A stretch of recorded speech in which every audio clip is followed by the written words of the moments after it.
Masechet Gittin, résumé du Daf Membet.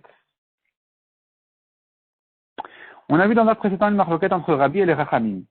Est-ce qu'un homme peut libérer la moitié de son esclave, oui ou non? D'après Rabbi, oui, d'après Chachamim, non. La Gemara vient là-dessus ajouter une précision. Rabba dit, leur marloquette n'est que dans le cas où quand il a libéré la moitié, il fait garder l'autre moitié. Mais si quand il a libéré la moitié, il ne sait pas garder l'autre moitié, par exemple, il avait déjà vendu l'autre moitié, ou bien qu'il la vend en même temps, ou bien qu'il la donne en cadeau à quelqu'un, alors dans tous ces cas-là, puisque maintenant finalement le maître ne se garde rien à lui-même, tout sort de chez lui, l'esclave entièrement sort de chez lui, tout le monde sera d'accord, même d'après les Chachamim, qu'il est libre. Abaye objecte Rabba, il ramène quelques objections. D'abord, il ramène une contradiction entre deux braïtot, qui parle du cas de quelqu'un qui avait deux esclaves et qui leur a donné tous ses biens. J'entends par là, qui leur a donné les esclaves eux-mêmes aussi, à eux-mêmes. Donc, ils se libèrent. Chacun des deux a acquis la moitié des biens, dont la moitié de lui-même et la moitié de son ami. Chacun donc doit libérer la moitié de son ami de l'autre. De manière à ce que finalement, ils sortent libres avec tous les biens. Deuxième braïta dit le contraire, dit non. Celui qui a dit je donne tous mes biens à un tel et à un tel mes esclaves, ils n'ont rien acquis, même eux-mêmes ne se sont pas acquis à eux-mêmes. La Gemara comprend de là que la braïta qui a dit ça marche, elle va comme Rabbi qu'un homme peut libérer la moitié de son esclave. Donc lui a donné finalement chaque esclave, la moitié de chaque esclave, il a donné à lui-même, à l'esclave lui-même.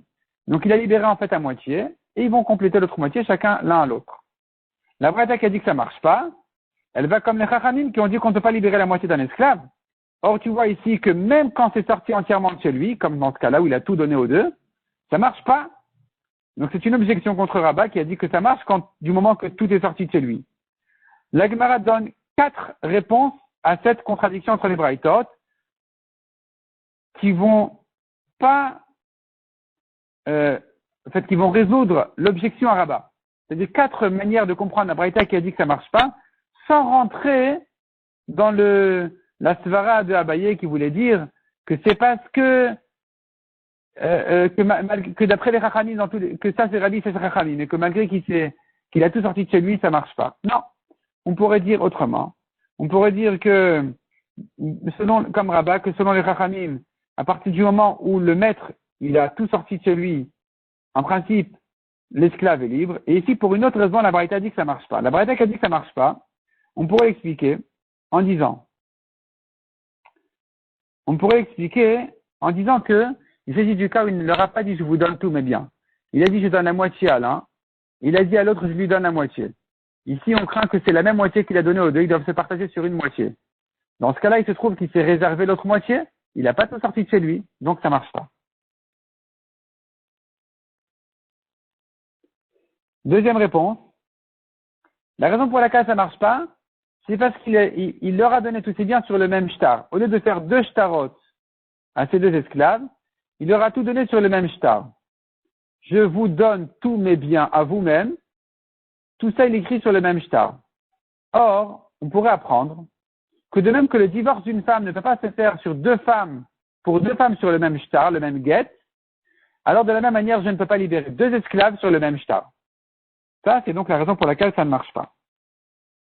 Troisième réponse de la Gemara. Il faudrait distinguer entre le cas où il leur a donné aux 2 en même temps, ou bien s'il a donné à un après l'autre. S'il a donné aux 2 en même temps, ça va. À un après l'autre, ça marche pas. La Gemara repousse cette réponse-là. Quatrième réponse. Puisqu'il leur a dit, je donne à un tel et un tel mes esclaves, j'entends par là qu'il ne veut pas les libérer.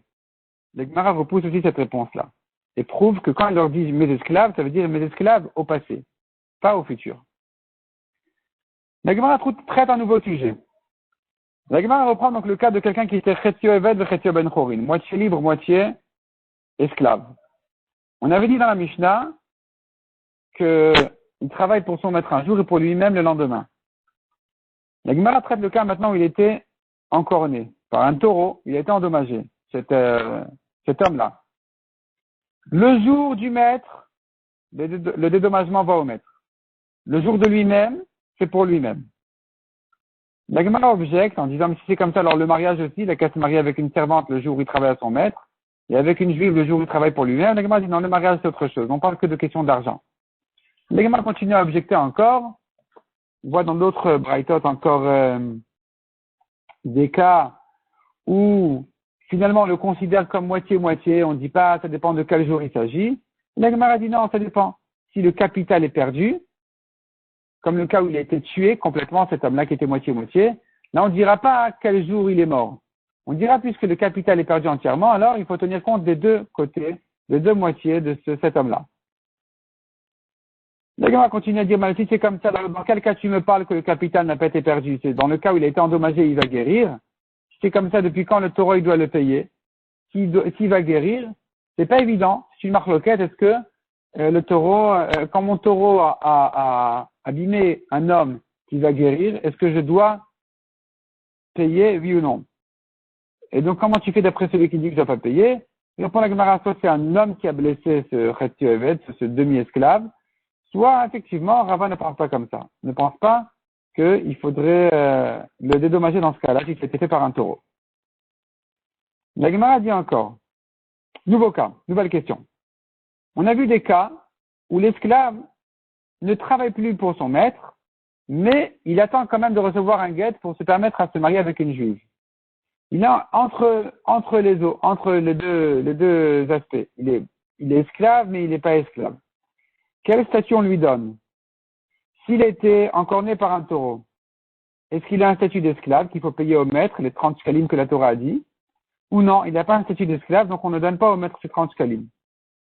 La Gemara essaye de répondre à cette question, mais finalement elle repousse les preuves, ça reste en question. Autre question. Cet homme-là, donc, finalement, qui est un esclave qui travaille plus, qui attend son guet pour se libérer officiellement, est-ce que si c'était l'esclave d'un Kohen, il peut continuer à manger de la Trouma? Oui ou non? Cette question aussi, la Gemara elle ramène une preuve qui est repoussée, donc ça reste aussi en question.